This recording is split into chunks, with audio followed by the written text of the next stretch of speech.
సాగునీరందక పంట పొలాలు ఎండిపోతున్నాయి. భూగర్భ జలాలు అడుగంటిపోవడం, కాలువల ద్వారా సాగునీరు రాకపోవడంతో ఆరుగాలం పడిన కష్టం వృధా అవుతున్నదని జగిత్యాల జిల్లా ఎండపల్లి మండలంలోని రైతులు ఆందోళన చెందుతున్నారు. ఎస్ఆర్ఎస్పీ నుంచి గొల్లపల్లి మండలంలోని రంగధామిడిపల్లె D18A డిస్ట్రిబ్యూటర్ సెకండ్ రించ్ ద్వారా లక్ష్మీపురం, సిల్వకోడూర్, భీమరాజుపల్లి, దట్నూర్, చందోలి, ఆత్మకూర్, దమ్మన్నపేట, గుల్లకోట, చర్లపల్లి, జగదేవ్పేట, ఎండపల్లి, అంబారిపేట, కొండాపూర్ గ్రామాల రైతులు పంటలకు నీరు అందాల్సి ఉండగా అధికారుల పర్యవేక్షణ లేక గుల్లకోట వరకు మాత్రమే సాగునీరు అందడంతో చివరి గ్రామాల రైతులు చేసేదేమీ లేక రైతులు వరి పొలాలను పశువుల మేతకు వదిలేస్తున్నారు. కొంతమంది రైతులు వ్యవసాయ బావి పూడికతీతతో పంట కాపాడుకునేందుకు ప్రయత్నం చేస్తున్నారు.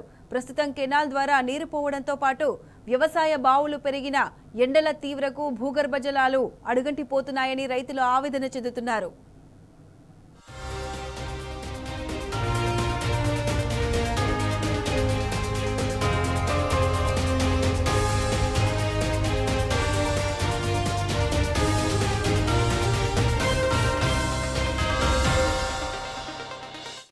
కలిసి ఆ గొర్రెలకు మాట్లాడుకొని అయితే మేపుకోమని చెప్పిన వాళ్ళకు గత ప్రభుత్వం టీఆర్ఎస్ ఉన్నప్పుడు 10 ఏళ్ళ ఉన్నన్ని రోజులు మాకు నీళ్ళకు గోస లేకుండే.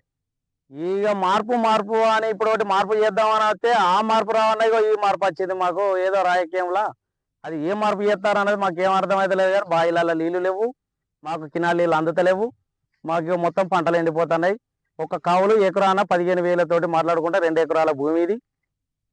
ఒక్క ఎకరాన లాగోడి 30,000 వస్తుంది. 30,000 60,000 లాగోడి పెట్టినా ఇప్పటి వరకు. ఇప్పుడు మా చేతికి రాకుండా మట్టిలో కలిసిపోయే లెక్క అయింది. 2 ఎకరాలు పెడితే 2 ఎకరాలు కౌలు రైతుని. ఇది నేను కౌలుకు తీసుకున్న భూమి. 2 ఎకరాలు పెడితే 2 ఎకరాలు ఉల్లారింది. 1 ఎకరానికి 30,000 పెట్టుబడి వచ్చింది. మా దొరను పూటికేది ఇవ్వనంటే కినాలి వస్తుంది కదా అని ఇయ్యనని అన్నాడు. ఆ కినాలికి 3 రోజులు రాత్రి వాగలు 3 రోజులు అయినా టీఎంనే బెదిరించి ఎల్లగొట్టిర్రు. మీద వారంది నీకు కిందికి ఎట్లా నీళ్ళు వస్తాయని అన్నారు. అడ్లూరు లక్ష్మణ్ కుమార్ను రాజరాంపల్లిని కలిస్తే నేను కాలువలిల్ల టీఎం సార్ను కలిసి మాట్లాడతా, మీకు 4 రోజులు ఇప్పిస్తా, గుల్లకోటకు 4 రోజులు, మీకు 4 రోజులు ఎండపల్లికి అని అన్నాడు. ఇంకింతవరకు 3వ తేదీ అయింది. కినాలి నీళ్ళు ఎండపల్లికి అయితే అచ్చడం లేదు.